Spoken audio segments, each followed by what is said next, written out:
Por favor, Gracias, mi Fer. querido amigo. ¿Estás listo para otro cafecito? Platicamos, pero ahora con mucho público, gente de frente. Pero más que encantado. Muy buenas tardes a todos, un placer estar aquí con todos ustedes y bueno, con mi buen amigo Fer, este tipo de pláticas de verdad siempre tienen un significado enorme.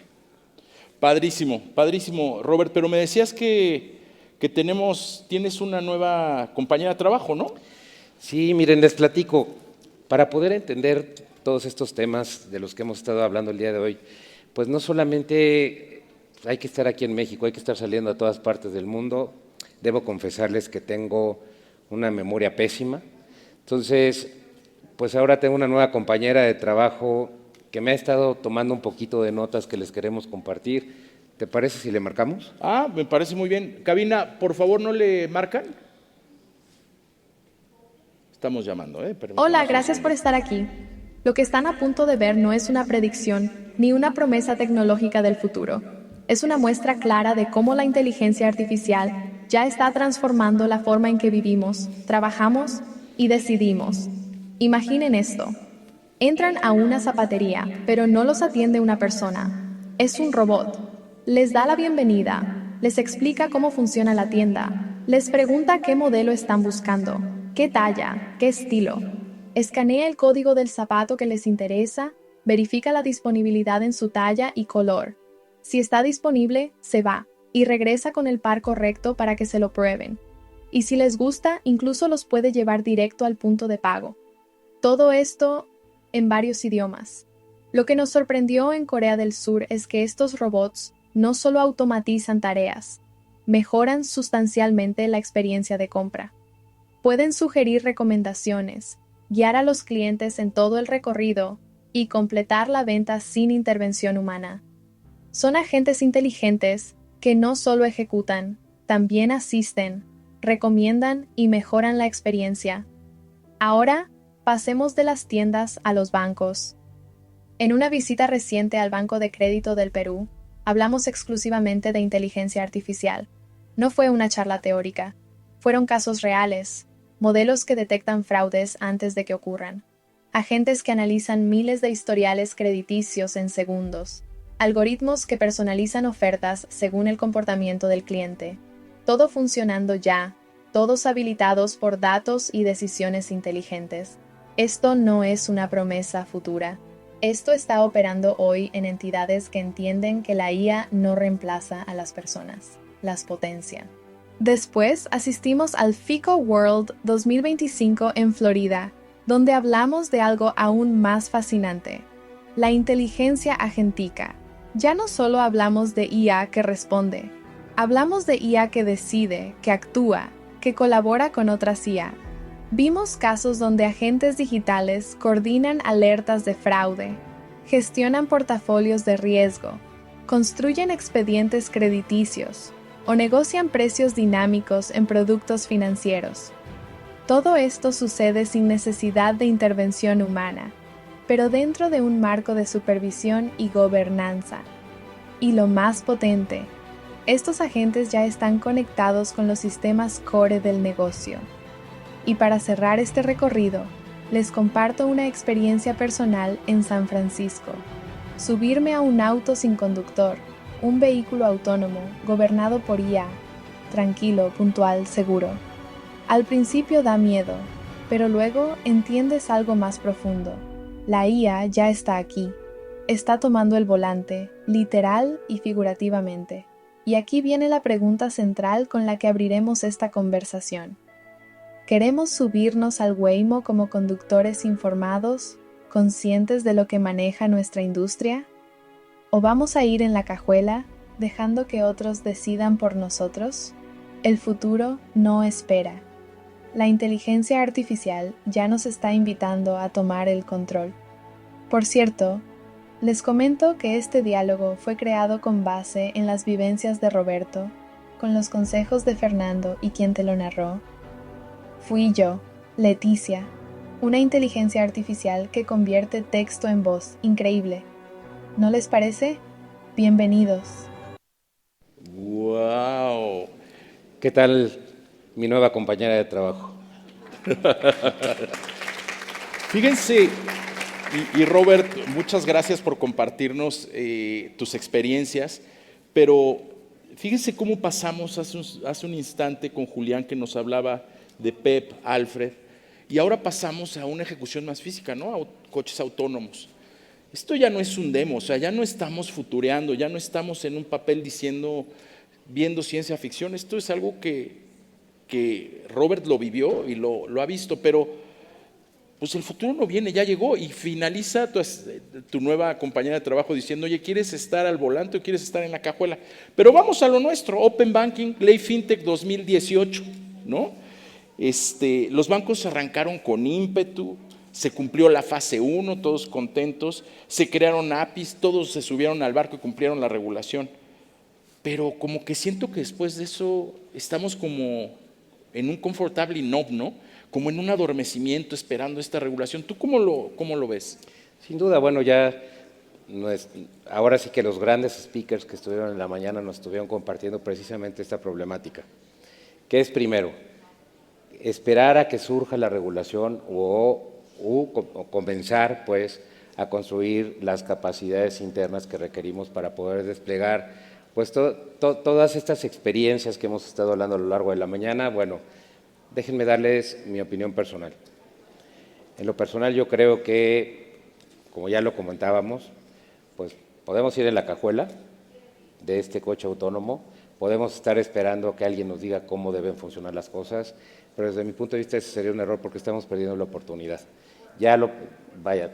Insisto, todos los grandes speakers que han estado un poco antes que nosotros aquí, justamente nos han estado invitando a subirnos al barco, a empezar a construir las capacidades internas que necesitamos crear, pero desde mi punto de vista, yo quizá en abono a lo que han comentado, no estamos hablando solamente de un tema de tecnología, estamos hablando de un tema de gente y pues, un poco más adelante con Fernando vamos a hablar acerca del upskilling de las capacidades internas de las empresas. Sí, totalmente de acuerdo, Robert, y hemos platicado que el que espera va tarde, ¿no?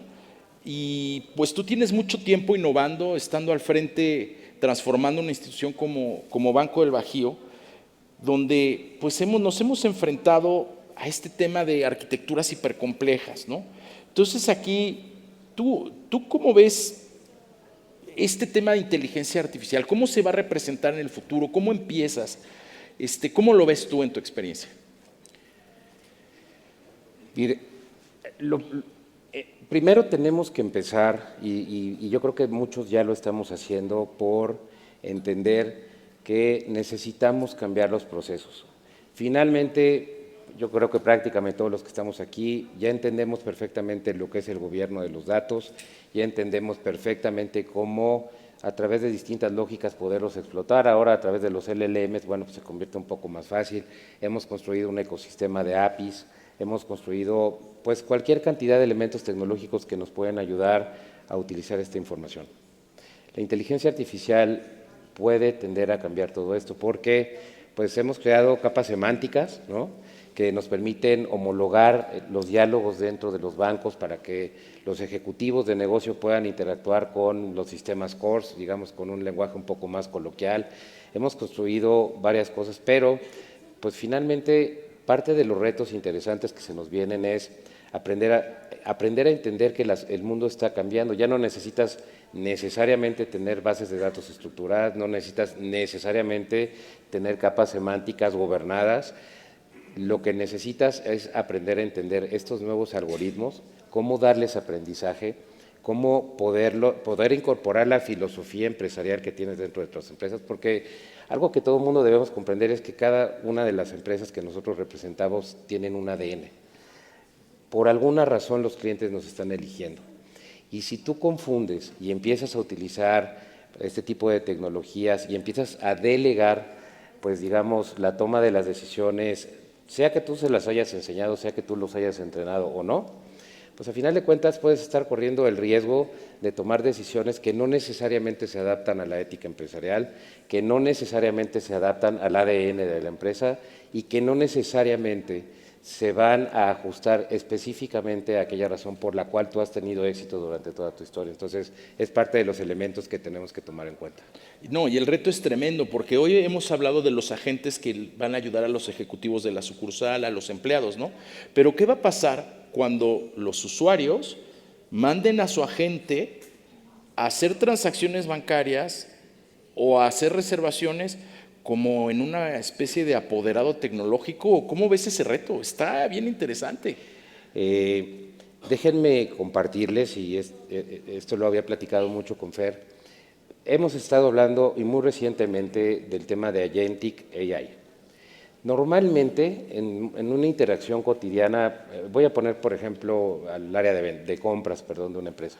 Tendría que, a lo mejor a través de un sistema para hacer cotizaciones, lanzar un RFP, hacer una serie de llamadas telefónicas, interactuar, etcétera. ¿Qué es lo que estamos buscando típicamente en este proceso particular que estoy hablando? Bueno, estamos buscando quién nos va a dar mejor la calidad, quién nos va a dar el producto que estamos pidiendo, quién nos los va a entregar más rápido y quién nos los va a dar a un mejor precio. Y eso requiere una serie de interacciones humanas muy importantes, tiempo sobre todo. Un agente de inteligencia artificial del comprador se puede comunicar no con uno, sino con varios, y le voy a exagerar, con miles o quizá millones de agentes a lo largo y ancho de todo el mundo para hacerles la misma pregunta. Y no vamos a necesitar quizá 30 minutos para hacer una llamada. Van a ser preguntas y respuestas instantáneas, en donde no importa si me cayó bien o no me cayó bien, no importa el background de la empresa, no importan muchas cosas. A final de cuentas, yo estoy buscando una interrelación de precio, de calidad, de tiempos de entrega. Mi agente comprador lo va a preguntar, un agente de inteligencia artificial vendedor va a contestar, y bueno, pues incluso se pueden generar contratos inteligentes a través de este tipo de tecnologías. El mundo va a cambiar. Ahora, ¿queremos dejarlos solos? Esa es la pregunta importante, y yo creo que aquí es donde necesitamos empezar a implementar una serie de controles. No podemos dejar a las inteligencias artificiales tomar decisiones por sí mismas, por mucho que vayan evolucionando. Desde mi punto de vista, siempre tiene que haber déjenme denominarle un control humano, pensando precisamente cómo controlar este tipo de cosas. Como decía Julián, un comandante, y les voy a compartir una experiencia personal. Ahora que OpenAI sacó esta nueva versión 4.5 donde hay automatizaciones, yo hice un prompt muy facilito. Me gusta leer todas las mañanas, estar informado sobre qué está pasando en el mundo, las noticias, el tipo de cambio, qué sucede donde vivo en Querétaro en términos de seguridad, cuáles son las últimas tendencias tecnológicas. Y le puse ese prompt a OpenAI: dame las noticias internacionales todos los días, el tipo de cambio, qué sucede en Querétaro a las 7 de la mañana. Siguiente día, yo emocionado, agarro mi teléfono, veo el resumen y me dice: sí, Fernando, fíjate que en Querétaro no pasó nada. ¿No? Sí pasan cosas. Internacionalmente estamos igual, we have a lovely, no, seguimos con este tema, we're gonna make America great again, seguimos con esos problemas, ¿no? La bolsa está destruida, ¿no? Y el tipo de cambio está en 15.50. Y yo, ¿what? Dije, wow, o sea, México está en una posición increíble, ¿no? Entonces, inclusive uno le valida mucho a OpenAI, ¿no? Pero evidentemente el tipo de cambio estaba mal. Y le pongo: oye, el tipo de cambio está mal, no estamos en 15.50. Y me contesta: lo siento mucho. Efectivamente el tipo de cambio no está en 15.50. Es muy importante darte datos certeros. Lo voy a corregir. Siguiente día, otra vez en Querétaro no pasó nada, seguía la bolsa cayendo, we're gonna make America great again, ¿no? Y me vuelve a dar el tipo de cambio en 15.50, ¿no? Entonces, ¿cómo controlar esto, no? Y hace mucho sentido lo que tú nos platicas y lo que Julián nos platica. La intervención humana y los comandantes, aun cuando los entrenes localmente, pues tienen que estar ahí, ¿no? ¿Tú cómo lo ves? Pues miren, se los comento aquí a ustedes, pero yo he sido uno de los principales sponsors de este tema dentro de Bambajío, precisamente para invitar a nuestras áreas de control a sumarse a este tema. Fer nos acaba de compartir un caso, y yo los voy a invitar porque además este caso de uso lo platiqué en una conferencia similar a esta hace no mucho. ¿Quién tiene ChatGPT aquí en la sala? no lo hagan ahorita, por favor, para no perder el hilo, pero los voy a invitar. Pregúntenle, por favor, cómo se llamaba ese cine enorme que estaba enfrente del Hotel Camino Real en Polanco y que ya no se acuerdan. Hagan esa pregunta. Les voy a decir la respuesta y hagan el experimento. Les van a decir, ese cine se llamaba Cine Polanco. Fue un cine que estuvo en su gran esplendor. Desafortunadamente cerró en la época de los 2000, dejando atrás una época dorada del cine. Y hay algo más grave, ¿eh? Le pones, oye, muchas gracias, tu respuesta me encantó. Y te va a decir, es un orgullo para mí poder estar aquí. Cuando quieras conocer más acerca de la época dorada del cine, pregúntame. Eso, les estoy hablando de un LLM, quizá uno de los más avanzados que hay en el mundo, pero eso nunca ha pasado, nunca ha habido un cine frente al Camino Real de Polanco. Esa información se la puse yo para efectos de este experimento que estoy poniendo, porque yo le dije a ChatGPT que allá había habido un cine, que había existido en tal fecha, y lo que les va a responder, échenme la culpa. Pero es para efectos de un caso de uso. Eso es una alucinación. Miren, hablando del tema del upskilling, de las áreas de control, y conste que mi comentario de ninguna manera pretende ser peyorativo, es una invitación a la reflexión de todos los que elaboramos dentro de las empresas. Yo quiero que sienten a su head de auditoría, a su head de control interno, quiero que sienten a aquellas personas que se encargan de cuidar este tipo de cosas dentro de las instituciones, no importa la industria a la que representen, y por favor háganles la siguiente pregunta. Oye, quiero pasar a producción una red neuronal convolucional que nos ayude a hacer tal proceso. Y los invito a que les vean las caras. Insisto, mi comentario de ninguna manera pretende ser, no pretende ser una crítica. Esta es una invitación para que todas las áreas de control se sumen al conocimiento, porque miren, aquí finalmente solemos dejarnos llevar por el hype y estamos empezando a hablar de tecnología. Esto trasciende la tecnología, esto tiene que permear desde los accionistas de las empresas, tiene que permear a través de, evidentemente, quienes van a ser los usuarios finales, normalmente las áreas de negocio, pero esto también tiende a habilitar procesos internos. Entonces, algo que yo siempre he platicado con Fer, necesitamos tener agentes de inteligencia artificial controladores de los agentes de inteligencia artificial que, vaya, por ejemplo, los comandantes y los agentes que acabamos de ver hace un momento con Julián, ¿no?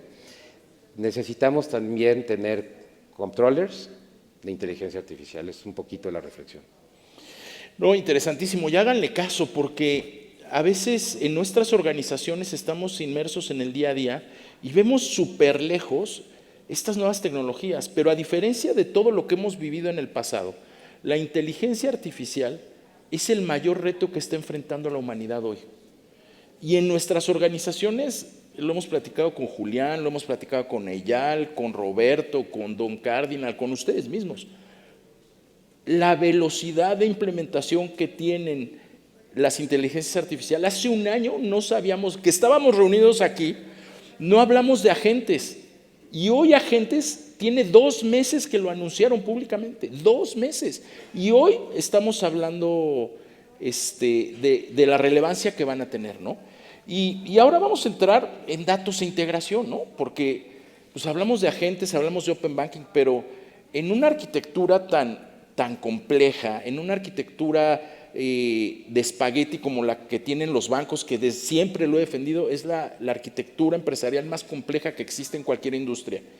Pues tenemos que hablar de que los datos tienen que estar limpios, se tienen que conectar a sistemas legados, que sean seguros, ¿no? Y hay que invertir en plataformas que te ayuden a resolver esto, ¿no? ¿Tú cómo lo ves? ¿Cómo es un tema técnico, es un tema de cultura, son las dos? ¿Cómo vas resolviendo estos retos? Miren, yo pienso que este es un tema de visión estratégica, no es un tema de tecnología. Les voy a poner otro caso. Finalmente, un caso de uso muy interesante que hubo en Argentina hubo una entidad gubernamental que puso un hub en donde les dijo a todas las empresas prestadoras de servicios, luz, agua, teléfono, cable, lo que ustedes quieran, este es el hub, aquí se van a conectar y a todos los bancos y a todos los usuarios les dijeron, bueno, sobre todo a todos los bancos, aquí se van a conectar también. Justamente hemos estado hablando, el señor Open Banking estuvo hablando de estandarización. Lo más importante es lograr la estandarización. La estandarización, primero la tenemos que lograr hacia el interior de nuestras instituciones. Todas las empresas que ya tenemos varios años trabajando, particularmente en la industria bancaria, pues tenemos sistemas legados de hace muchísimos años, tenemos capas de infraestructura que son completamente nuevas, tenemos capas de middleware que tienden a conectar las capas legadas con los fronts nuevos, ¿no? Pero al final de cuentas, algo que nosotros mismos, y ahí, digamos, hablo por la institución que yo represento, a veces tendemos a darle un poco gusto a nuestros usuarios y solemos ceder ante las presiones que nos ejercen. Es que me gustó tal sistema, es que ya fui a tal presentación, fui a un evento y finalmente este es el que me gustó, ¿no? Y no necesariamente esa pieza de tecnología se va a acoplar a la infraestructura tecnológica estandarizada que tú estás logrando. Bueno, regresando rápidamente a la pregunta de Fer, en la capa de los APIs. Ya estamos hablando de Open Banking. Finalmente, sabemos que hay ciertas carencias en materia de la regulación, pero eso no quiere decir que no podamos empezar a avanzar. No quiere decir que no, entre todos los que estamos aquí sentados, podamos empezar a reflexionar y a tener curiosidad respecto a cómo poder armar una capa de estandarización que nos sea común a todos, porque al final de cuentas, digo, sin entrar en tecnicismos, una API es un mensaje que lanza una cierta cantidad de datos y alguien tiene que ser capaz de utilizarlos, saber interpretarlos, pero lo reto a que le pongan un campo más a un API. El receptor se desconcerta. Un poco la idea es, regresando a la analogía del pago de servicios, ¿por qué no, y yo los invito a todos ustedes a reflexionar, ¿por qué no armamos entre todos un hub que permita que los bancos, en vez de estarme conectando con la tal prestadora de servicio y que me tenga que estar conectando con el banco vecino, que quién sabe aparte si nos vayamos a dejar, con la fintech, que queremos poner también dentro de esto todo el ecosistema de pago de servicios? ¿Por qué no pensamos en un hub mexicano que además se pueda convertir en un estándar internacional en donde podamos disponibilizar una capa de APIs? Porque les voy a platicar lo que he platicado mucho con Fernando. ¿Qué puede seguir? Una vez que tengamos agentes de inteligencia artificial, la congruencia que debe tener la mensajería de un API ya no va a ser necesariamente indispensable. Un agente de inteligencia artificial va a poder ser capaz de interactuar igualmente con un ser humano que en una base de datos no estructurada, que con una capa muy sofisticada de APIs desplegada. Finalmente, por eso son agentes de inteligencia artificial, porque se pueden adaptar. Y además, cuando estamos hablando de inteligencia artificial generativa, pues puede incluso aprender, y no solamente eso, nos puede ayudar a crear, nos puede ayudar, digamos, como copilot, a poder generar este hub estandarizado de comunicación para poder disponibilizar toda esta capa de productos y servicios que todas las industrias queremos poner en el mercado. No, y además tenemos que avanzar, y es interesantísimo justo este punto, porque lo que sigue con los agentes y las demostraciones que hemos visto todos nosotros es que hoy hay ciertas funcionalidades que hacen screen scrapping, ¿no? Para tomar los datos y la gente va y les da su password. Eso ya es un riesgo para las instituciones. Pero es que los agentes que están mostrando con OpenAI y todas estas plataformas ya no hacen screen scrapping. Lo que hacen es comportarse con el mouse como un humano y navegar y luego pedirle al usuario su password y dejan de interactuar. Entonces, creo que es importantísimo ver el tema de seguridad, creo que es importantísimo ver el tema de cultura que hemos hablado y empezar esta implementación y por supuesto avanzar en este hub, en estas ideas de consorcios, ¿no? Por supuesto escuchar al rato la plática de Bea otra vez donde veamos cómo está avanzando la regulación. Pero ya estamos sobre el tiempo, mi querido Robert, y yo te quería preguntar tus últimos, ¿qué nos puedes dar como un mensaje final? ¿Qué nos recomiendas a todos en estos temas? Miren, dos mensajes muy rápidos. El primero tiene que ver con la ciberseguridad. En la banca, siempre que nosotros vamos a sacar un producto de crédito, decimos que, bueno, necesitamos tener los motores para poder determinar el riesgo de crédito y además los canales para poder colocar este tipo de créditos. Pero tan importante es tener el motor y el acelerador como tener los frenos, ¿no? Si no, podemos colocar muchas cosas, pero si no las sabemos cobrar y no tenemos los canales para cobrarlos, entonces estamos convirtiendo esto en un riesgo. En estos temas, en la inteligencia artificial es exactamente lo mismo. Va a haber mucha presión por parte de tecnología, por parte de las áreas de negocio, por parte de todas las personas que quieren mejorar sus procesos, que quieren tener copilots para acompañar sus procesos de desarrollo. Va a haber mucha presión. Ahora, pues esos son el motor y el acelerador. Los invito a reflexionar un poco acerca de los frenos. ¿Cuáles son los controles que vamos a poner para evitar que esto se nos salga de control? Y el otro tema, ya nada más para finalizar, el tema de la ciberseguridad. Hoy, justamente antier, invité al banco a una persona experta en ciberseguridad, por cierto, tiene su stand aquí afuera, y nos estuvo platicando que antes los ciberatacantes les tomaba a veces meses, lo fueron reduciendo a semanas, y nos estaban hablando que hoy hay un ciberataque, algo así como cada 6 segundos en el mundo, cada 6 milisegundos, era una cifra alarmante. Aquí la invitación es, nosotros hemos estado trabajando con empresas de ciberseguridad en todas las capas, tanto de infraestructura como de cuidado de la comunicación entre las redes, los permisos, las microsegmentaciones, y perdón si utilizo un poco de términos técnicos, pero el punto es que ya se están empezando a utilizar inteligencia artificial para este tipo de cosas. Aquí un poco la invitación a la reflexión es la única manera de luchar contra la inteligencia artificial que está siendo utilizada por los hackers, por la gente que lo está utilizando para el mal, es teniendo inteligencia artificial enfocada a defendernos de ese tipo de ataques. Y hay muchas empresas que se están enfocando en eso. Entonces, un poco la invitación es eso. Mi mensaje final es, no estamos hablando del futuro. Todos estos temas, el video que vieron de mi nueva compañera de trabajo, no son videos de archivo, son videos que yo tomé con mi celular. El futuro ya está aquí, necesitamos abrazarlo, necesitamos entenderlo, necesitamos tener curiosidad por tener este tipo de charlas, por tener este tipo de expertos siempre a nuestro lado acompañándonos para ayudarnos a tomar las mejores decisiones. Y les digo una cosa, hace algún tiempo se hablaba de que las fintechs iban a ser competencia de los bancos y que los bancos no iban a dejar de entrar a las fintechs y que el tema de open banking iba a estar complicado. Ya vimos que no es cierto, todos somos complementos, todos somos una sola unidad. Yo la reflexión que les quisiera dejar es, el futuro ya está aquí, en nosotros está la responsabilidad de saber cómo lo vamos a adoptar.